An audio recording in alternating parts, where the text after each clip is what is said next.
In all honesty, this game is looking pretty crazy. Welcome to my baby channel, you Sonic legends. I am the Fox Boy Axodus, the Sonic Fox with the Sonic facts. And for the last few days, this whole week, we've just been pumping news everywhere.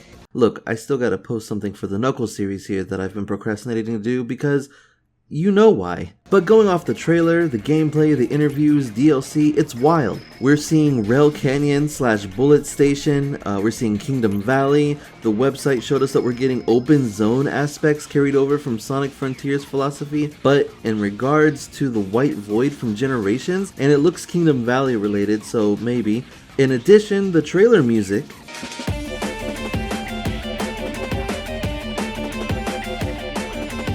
yeah, that's Radical Highway, so I knew we were getting that. What I didn't realize, despite how obvious, was that the Unknown City footage from the teaser version, which I thought might be Westopolis or some stage from Shadow 05, was actually Radical Highway. I also didn't know that it would be mixed with the stage that I thought was Final Chase. I say I thought because the stage itself is actually called Space Colony Arc Act 1, and it plays a Final Rush remix.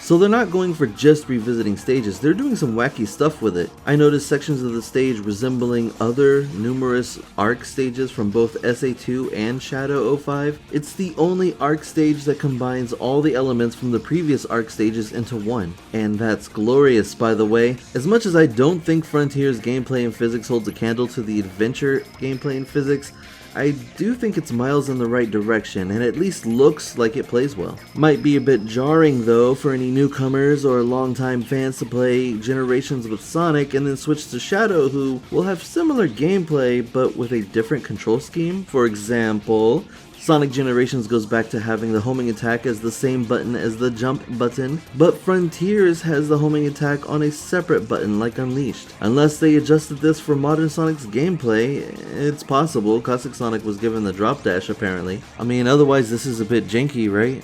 That's actually not true, Exodus. That Generation now has the same control mapping as Frontiers, same with the Shadow portions. They control the exact same. They don't have this, like they have different physics, but the control mapping is the same. Based off of what we heard so far.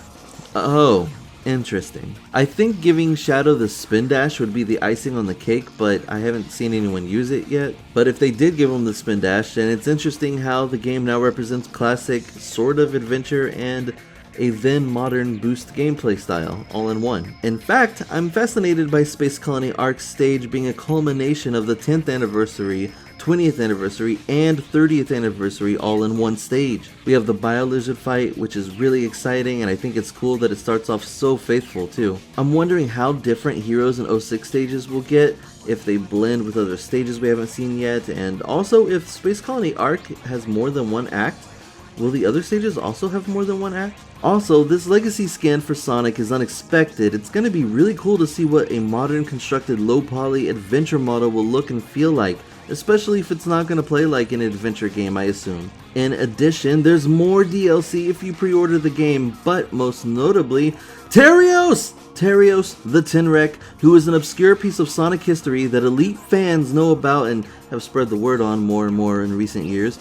Initially, the name Terios, which means to make dreams come true, or according to Sega's notes, it also means reflection of, was not associated to a specific design as far as I'm aware, but it was a name that Shadow had before being called Shadow. One of his original designs looked more like some kind of Mephiles Sonic with a scar. Now listen. A lot of fans try to say this is why the story in Sonic Adventure 2 shows people confuse him for Sonic despite the differences in color, and that they just forgot to change the plot or wrote themselves in a corner. Yeah, I don't think so. That's an easy fix. Write that part out of the story or alter his design then. Clearly they thought Shadow's final design looked enough like Sonic. For those of you who aren't old enough or don't remember when Shadow was first introduced, the fans thought he was Evil Sonic. Even to this day, casuals sometimes call him Evil Sonic. So I mean, it's not far-fetched to think that people who never met Sonic up close and maybe saw him transform into a yellow hedgehog fighting perfect chaos might just think Shadow is Sonic, or Sonic in some kind of form.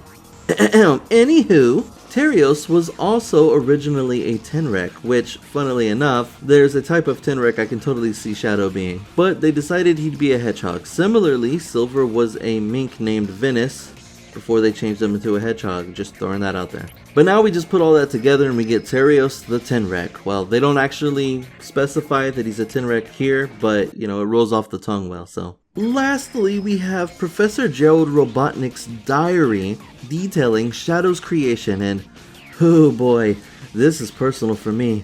For a long time, I'd learned the ins and outs of Shadow's history and understand what it all means, and one obscure fact is that the bio-lizard was based on an image and that a lizard was chosen for the regenerative abilities. I never knew why a hedgehog was later chosen though. Even after Shadow the Hedgehog came out, we got that Shadow's special powers were from Black Doom, but they still never explained why he's a hedgehog. So, like 15 or so years ago, I had noticed that all of Gerald's known research revolved around the echidnas, which I thought was odd.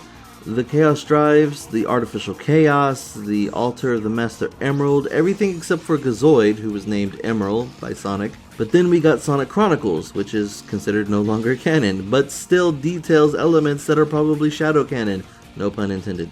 And by that I mean this is probably still the intended lore, but no longer officially presented in canonical material. That lore states that the Knuckles clan were at war with the Nocturnus tribe back in the past of Sonic Adventure, and that the Nocturnus tribe had Gazoids of all kinds. This creation is what led the Nocturnus tribe to be sealed away in the Twilight Cage, and in battle it does say that Gazoid led to its ancient civilization's disappearance, interpreted as it wiping them out, but now that's different. Point is, this means Emerald is also Echidna related, sort of. So then I thought, well, why isn't Shadow Echidna related, or if he is, how? And I think at some other random point when I was thinking about how Shadow looked more like Super Sonic than regular Sonic, suddenly I realized he could be based on the image of Super Sonic in the mural of Hidden Palace. Gerald may have viewed it as a prophecy about himself, given his similar appearance to Eggman 50 years later. This theory, though, hinged on whether or not Sonic Team would acknowledge Hidden Palace as a thing still or not, since Sonic Adventure Onward seemed to have retconned the portrayal of Angel Island, and where the Emerald sits. But now, in modern times, they've definitely acknowledged the coexistence of the Altar and Hidden Palace, with Hidden Palace being a temporary location of the Master Emerald in dire scenarios, I assume. And with this image of Angel Island on Gerald's diary, well, I mean, it isn't guaranteed yet, as it could still apply to the rest of his research, but it seems like a huge hint to purposely just show that, as some kind of response to this theory, which by the way, I made up on my own, but I'm not going to claim to be the original creator. Even if I were the first person to come up with the theory, I believe that many people probably came up with this theory on their own. You may have thought of this theory yourself and then later on found out that it was a popular theory too. Either way, this is very exciting stuff. The gameplay is an interesting blend of boost stage philosophy in a lot of sections, but feels like traditional Sonic level design returning as well. They even opted to add unique chaos control gimmicks in the gameplay, and that's cool. We are almost there, guys, at a point where we can picture Sega finally making a Sonic Adventure 3 someday. But we'll see. As for the voice acting, I am starting to like Kirk Thornton more and more over the years as he improves. For a random robot we picked up off the street, I'd say he's doing pretty well. You've got this, Sonic. We'll fight again soon, Sonic, but next time, on my terms. I only came here to tell you I don't care, and that I disabled your pathetic force field. I'll be back, Sonic, but next time, on my terms. Cut the chatter. I'm on my way. Tell me what you did to Omega. That was a fake. Infinite can create virtual reality projections. They have mass and form, but no heart and soul. Followed by occasional disappointment by regressing in some vocal mannerisms. I think yours would also be a medal, but for second place, because you're always behind me. I'll overcome every obstacle with this power. This may or may not be his fault, but it just takes me out of it a bit when Shadow doesn't sound the way he looks. Black Doom is intriguingly faithful. The promised time will arrive once more. You cannot deny your fate. To the point that people think it has to be Sean Schimmel returning. And while it could be, I mean, come on. Duskmon, it is time for you to remember the day you came to the digital world. Allow me to assist you. Naruto, switch with me. There's something I want to say to him. Yeah, I don't know. Anyone can do that voice. Heck, even I can do that voice. Maybe it's me voicing Black Doom this time around. But that's all I have for you today. Don't forget to subscribe if you want to see more. And like the video, so I know I'm doing something right. I don't want to have to bring it up, but clearly you humans need reminding. Until next time. I'm out of here.